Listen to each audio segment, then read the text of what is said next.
نحمده ونصلي على رسوله الكريم اما بعد فاعوذ باللہ من الشیطان الرجیم بسم اللہ الرحمن الرحیم السلام علیکم ورحمۃ اللہ وبرکاتہ۔ سب سے پہلے تو میری جو بھی سسٹرز قرآن کے معنی اور ترجمہ سیکھنے کی طرف آئی ہیں وہ اللہ تعالیٰ کا جتنا بھی شکر ادا کریں وہ کم ہے، کیونکہ اللہ نے ان کو ایک بہت بڑی نعمت عطا کر دی ہے۔ قرآن کو سمجھنا، دین کو سمجھنا ایک ایسی نعمت ہے جو اللہ کی توفیق سے ہی ملتی ہے۔ جس کو یہ نعمت مل گئی وہ کامیاب ہو گیا۔ اللہ تعالیٰ چن لیتے ہیں اپنے خاص بندوں کو اپنے کلام کو سمجھنے کے لیے جس کو وہ چاہتے ہیں۔ حدیث شریف میں ہے کہ اللہ تعالیٰ جس کے ساتھ بھلائی کا ارادہ فرماتے ہیں اس کو دین کی سمجھ عطا کر دیتے ہیں۔ الحمدللہ آج ہم قرآن کو سیکھنے سمجھنے کی ابتدا کر رہے ہیں تو اللہ کا شکر ادا کرنا تو بنتا ہے۔ آج ہم قرآن پاک کی پہلی سورۃ الفاتحہ، جس کو ام القرآن بھی کہا جاتا ہے یعنی قرآن کی ماں، ہم اس کا لفظ لفظ معنی، ترجمہ اور تفسیر جانیں گے۔ سورۃ فاتحہ کی فضیلت اور اہمیت کیا ہے، اس کے بارے میں ایک ڈیٹیل ویڈیو میں پہلے بنا چکی ہوں۔ میری جن سسٹرز نے وہ ویڈیو نہیں دیکھی تو پلیز پہلے اسے ضرور دیکھیں، کیونکہ سورۃ فاتحہ قرآن کی بہت زیادہ اہم اور فضیلت والی سورت ہے۔ اس کا ہر لفظ نور ہے۔ ہم دن میں 5 وقت ہر نماز کی ہر رکعت میں اس کو پڑھتے ہیں، تو جب تک اس کی اہمیت، فضیلت اور اس کے معنی کو اچھی طرح سے سمجھ نہیں لیں گے تب تک اس کی برکات اور اس کی اصل روح تک نہیں پہنچ پائیں گے، اور اس کے اجر سے بھی محروم رہیں گے اور اس کی برکات سے بھی۔ اس لیے اس کی فضیلت کیا ہے، اس کی اہمیت کیا ہے، وہ ویڈیو آپ ضرور دیکھیے۔ میری اپنی تمام سسٹرز سے ریکویسٹ ہے کہ جب بھی وہ ترجمہ اور تفسیر والی ویڈیو دیکھا کریں تو ساتھ نوٹ بک لے کے ضرور بیٹھا کریں، تاکہ جو بھی امپورٹنٹ پوائنٹس ہیں ان کو نوٹ ڈاؤن کر لیں، ان کے نوٹس بنا لیں۔ لیکن جب آپ سن رہی ہوتی ہیں اس ٹائم مت لکھا کریں، بعد میں لکھ لیا کریں۔ پہلے ایک دفعہ توجہ سے پوری اس کو ویڈیو کو، آیات کو اچھے سے، اس کے ترجمہ کو، اس کے معنی کو سمجھ لیا کریں، کیونکہ جب اگر ہم ساتھ ساتھ لکھ رہے ہوتے ہیں تو ہمارا زیادہ جو دھیان اور توجہ ہے وہ لکھنے میں لگا رہتا ہے اور ہمیں صحیح سے سمجھ میں نہیں آتا۔ تو چلیے ہم سٹارٹ کرتے ہیں۔ اعوذ باللہ من الشیطان الرجیم، بسم اللہ الرحمن الرحیم۔ تعوذ اور تسمیہ، اس کا معنی اور ترجمہ، اس کے اوپر ویڈیو پہلے بن چکی ہے۔ آج ہم صرف سورۃ فاتحہ کی آیات کو دیکھیں گے۔ الحمد، ہا میم دال، یہ اس کا روٹ ورڈ ہے اور یہ ہے حمد، ہا میم دال حمد، اور حمد کا مطلب ہوتا ہے تعریف اور شکر، ٹھیک ہے۔ حمد کا مطلب صرف تعریف نہیں ہوتا، حمد میں 2 چیزیں ہوتی ہیں، خاص طور پہ جب اللہ کے بارے میں وہ ورڈ ہم لکھتے ہیں نا حمد، تو وہ اس میں 2 چیزیں ہوتی ہیں، شکر اور تعریف۔ لیکن دیکھیں کہ میں نے آپ کو بتایا تھا، پیچھے ہم نے تعوذ و تسمیہ میں بھی پڑھا تھا کہ جب بھی کسی لفظ کے ساتھ الف لام لگا دیا جاتا ہے اس کے شروع میں، تو اس کا مطلب ہوتا ہے کہ یہ بہت خاص چیز ہے، ٹھیک ہے۔ کسی لفظ کو، کسی اسم کو، کسی بات کو جب عربی میں خاص بنانا ہوتا ہے تو اس کے شروع میں الف لام لگا دیا جاتا ہے۔ تو یہاں کیونکہ حمد کی بات ہو رہی ہے اور یہ خاص اللہ کی حمد اور اللہ کے شکر کی بات ہو رہی ہے، اس لیے اس کے سٹارٹ میں الف لام لگا دیا گیا ہے۔ تو الف لام خاص بنانے کے لیے ہے، اور ہا میم دال حمد مطلب تعریف اور شکر۔ للہ، لام زیر لی، للہ میں جو لام زیر لی ہے اس کا مطلب ہے کے لیے، للہ اللہ کے لیے، اور ربی جو رب ہے، جو پالنے والا ہے، جو پرورش کرنے والا ہے، العالمین، عالم کی جمع ہے عالمین، سارے جہانوں کا۔ عالم بھی ہم اردو میں ورڈ بولتے ہیں کہ سارے عالم میں پھیلا ہوا ہے یا سارے عالم میں یہ بات ہے، تو عالم کی جمع ہے عالمین، سارے جہانوں کا۔ الرحمن جو بہت زیادہ رحمان مہربان ہے، الرحیم جو نہایت رحم کرنے والا ہے۔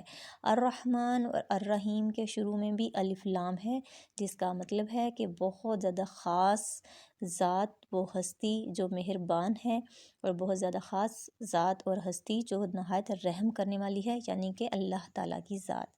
مالکی، مالک بھی ہم اردو میں بولتے ہیں کہ وہ یہ فلاں گھر کا مالک ہے، یہ فلاں گاڑی کا مالک ہے، تو مالک بھی ہمارے لیے جانا پہچانا لفظ ہے۔ تو مالکی مالک ہے یوم الدین، یوم کہتے ہیں دن کو، اور یوم کی جمع ہوتی ہے ایام۔ یوم ہم یوز کر لیتے ہیں اردو میں بھی، جیسے یوم الجمعہ، یوم القیامہ۔ اور الدین، دین کے بھی دو معنی ہیں، جزا اور بدلہ، اور زندگی کا نظام یعنی کہ دین اسلام۔ ایاکا، ایا مطلب صرف اور صرف، کاف زبر کا، تیرا۔ جب بھی عربی میں کسی لفظ کے آگے کاف زبر کا آتا ہے تو اس کا مطلب ہوتا ہے تیرا یا تیری۔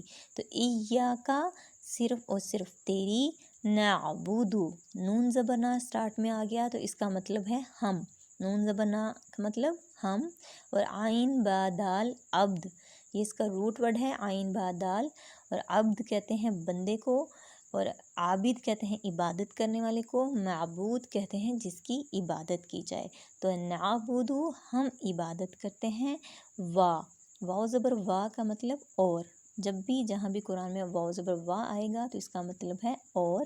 ایاکا، ایا ہم پہلے بھی پڑھ چکے ہیں کہ صرف اور صرف کاف زبر کا، تجھ سے، نستعین، ابھی دیکھیں جیسے نعبدو میں نون زبر نا سٹارٹ میں آیا اس کا مطلب کیا تھا ہم، نستعین میں بھی نون زبر نا سٹارٹ میں آ گیا تو اس کا مطلب ہے ہم۔ تو استعانت، معاونت، تعاون، معاون، یہ سارے ہم اردو میں الفاظ استعمال کرتے ہیں، سب اسی سے ہی بنے ہیں۔ تو نستعین ہم مدد چاہتے ہیں، اہدی ہدایت دے، کس کو، نون زبر الف نا، ہمیں، اس کے اہدی نا کے جو آخر میں نون الف نا لگا ہے اس کا مطلب ہے ہمیں، اہدینا ہدایت دے ہمیں، الصراط، صراط کہتے ہیں راستے کو، لیکن دیکھیں ایک بار پھر سے اس کے ساتھ بھی اس کے شروع میں الف لام ہے، مطلب خاص راستہ، اور وہ کون سا راستہ ہے، دین اسلام کا، المستقیم، سیدھا راستہ۔ ہم اپنی بکس میں پڑھتے ہیں جیسے خط مستقیم مطلب سیدھی لائن، تو مستقیم ہوتا ہے سیدھا، تو مستقیم سیدھا راستہ، صراط راستہ، الذین ان لوگوں کا، انعمت، انعم دیکھیں ہم اردو میں بولتے ہیں انعام، ٹھیک ہے، تو انعم انعام کیا، تا زبر تا، تو نے، اب یہ جو تا زبر تا آیا ہے اس کا مطلب ہوتا ہے تو نے یا تم نے، علیہم، علی مطلب پر، جیسے کہ انگلش میں ہم کہتے ہیں اون، ٹھیک ہے، تو علی مطلب پر، ہم ان پر، جمع کا صیغہ ہے ان پر، غیری نہ کہ، المغضوبی، مغضوبی غضبناک ہوا، یہ بھی ہم اردو میں استعمال کرتے ہیں، غضبناک ہونا یہ ہم اردو میں استعمال کرتے ہیں، تو مغضوبی جن پر غضبناک ہوا یا غصہ ہوا یا ناراض ہوا، علیہم ان پر، ولا اور نہ، لضالین جو گمراہ ہوئے، زوال کہتے ہیں گمراہی کو، اور اس کے لیے ہم اردو میں ضلالت کا ورڈ بھی استعمال کرتے ہیں۔ اب دیکھیں کہ لامزر لی، للہ میں لامزر لی کا مطلب کے لیے، ٹھیک ہے، ایا کا مطلب صرف و صرف یعنی اونلی، کاف زبر کا مطلب کیا تھا، تیرا یا تیری، نون زبر نا کا مطلب ہم، اور الذین ان لوگوں کا، الذین ان لوگوں کا، اب یہ الذین یہ زیادہ لوگوں کے لیے آتا ہے اور ایک کے لیے الذی آتا ہے، الذین یہ قرآن میں 1080 مرتبہ آیا ہے۔ اب آپ اس کو اگر ایک دفعہ اچھے سے سمجھ لیں گے تو اس کا مطلب ہے آپ نے 1080 لفظ جو ہے نا وہ سیکھ لیے ہیں۔ علیہم ان پر، یہ قرآن میں 216 دفعہ آیا ہے۔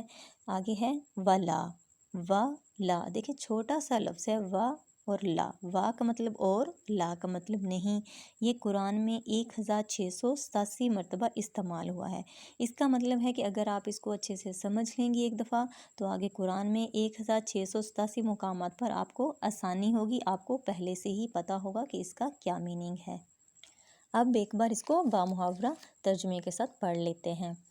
الحمد للہ رب العالمین، تمام کی تمام تعریفیں اور تمام کا تمام شکر للہ اللہ کے لیے ہے، رب العالمین جو پرورش کرنے والا ہے، پالنے والا ہے سارے جہانوں کا، الرحمن الرحیم جو بہت مہربان اور نہایت رحم کرنے والا ہے، مالکی مالک ہے، یوم الدین روز جزا کا یا بدلے کے دن کا، ایاک نعبد صرف اور صرف تیری ہی، نعبد ہم عبادت کرتے ہیں، و ایاک اور صرف تجھ سے ہی، نستعین ہم مدد چاہتے ہیں، اہدنا الصراط المستقیم ہمیں ہدایت دے یا دکھا ہمیں، صراط راستہ، مستقیم سیدھا راستہ دکھا ہمیں یا سیدھے راستے کی ہدایت دے ہمیں، صراط راستہ، الذین ان لوگوں کا، انعمت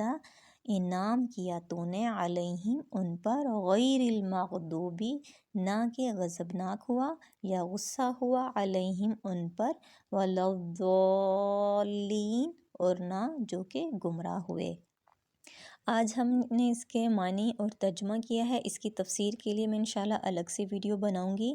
میں انشاءاللہ آپ کو گرامر کے لحاظ سے اور لفظوں کے معنی کے لحاظ سے بہت آسان انداز میں سمجھاؤں گی کہ انشاءاللہ آپ کو جیسے جیسے پڑھتے جائیں گے، قرآن سیکھتے جائیں گے، آپ کو قرآن پڑھنے اور سیکھنے میں بہت مزہ آئے گا۔